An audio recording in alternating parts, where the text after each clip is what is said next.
This segment is part of our Chasing the Dream initiative on poverty and opportunity in America. Here is an upsetting statistic for you. Did you know that veterans make up 8% of the nation's prison population? But that's just one part of the problem. Some of the biggest legal challenges our veterans face have nothing to do with prison or the criminal justice system at all. From bad discharges and benefit complications, our nation's vets face some serious obstacles on the home front, but help is available. And one of the places our nation's veterans can find needed guidance is Hofstra University's law school. Here with the details is Judge Gail Prudenti.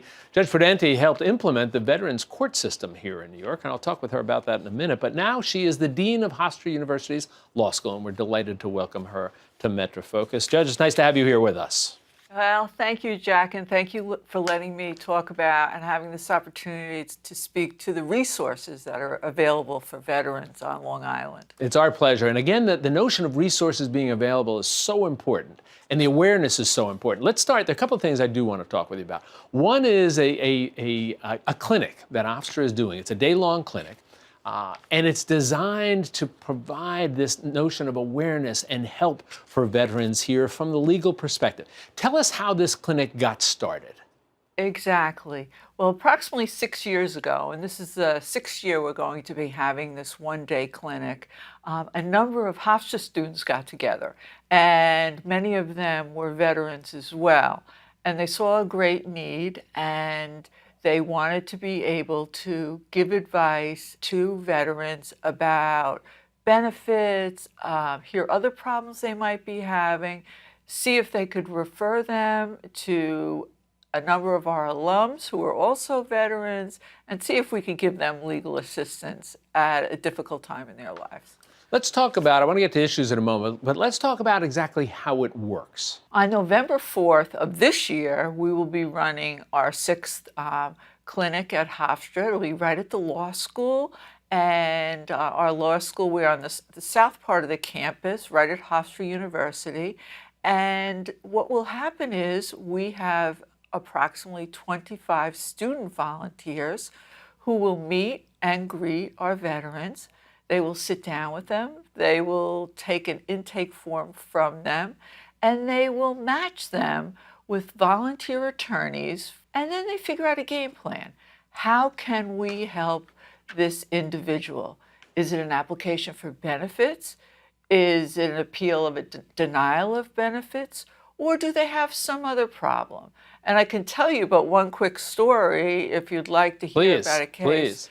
A recent case from the last year or so. We had a veteran come to us at this clinic who was discharged because he was losing his eyesight. And he was discharged from the service, and he was having two problems. Number one, believe it or not, he was having problems receiving benefits. And number two, he was having a totally different tax problem.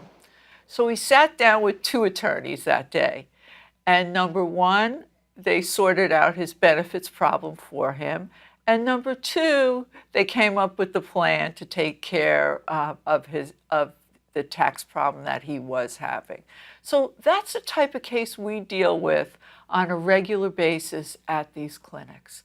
And I'm happy to tell you that the clinics have expanded now to a full-time clinic at Hofstra, the Robert W. Entenmann's Veterans Clinic, and that is located across the street from the law school. It really is a private law office that we have created for our 11 clinics that we run at Hofstra Law. A couple of things, follow up on that. One, on the day-long clinic, we're talking about November 4th. Yes. That is, once the veterans meet with the lawyers and are paired up with lawyers, I assume that that's not the end of it. The lawyers then will follow through, correct, on whatever their issues are and provide the help that they need. That is correct. The volunteer lawyers that are there are dedicated to pro bono service and are also dedicated to the veterans community. So they do one of two things. They either, if it's in their area of expertise, which we really try to match the client with the attorney in his or her area of expertise, they will continue to meet to resolve the problem. If it's something that the lawyer feels should be referred to another attorney who possibly, like in the situation with the tax problem of the veteran who was really having a hard time with his vision as well, then they will bring in other attorneys to aid and assist. Well, that has been a marvelous program, and certainly the work that you're doing at the law school, Hofstra University Law School, a well-deserved reputation for being an exceptional law school, producing exceptional lawyers and certainly exceptional law students. And I think what you're doing here is so helpful for the veteran community and the community at large. Judge, I want to thank you for spending some time with us, and again, our thanks to your faculty and your students and those volunteers for all that you're doing. And we'll continue to touch base with the future in the future and get caught up in everything that you're doing. Our thanks to you. Good luck to all of you. Be well, and we'll talk again soon. Our pleasure and privilege. Thanks, Jack.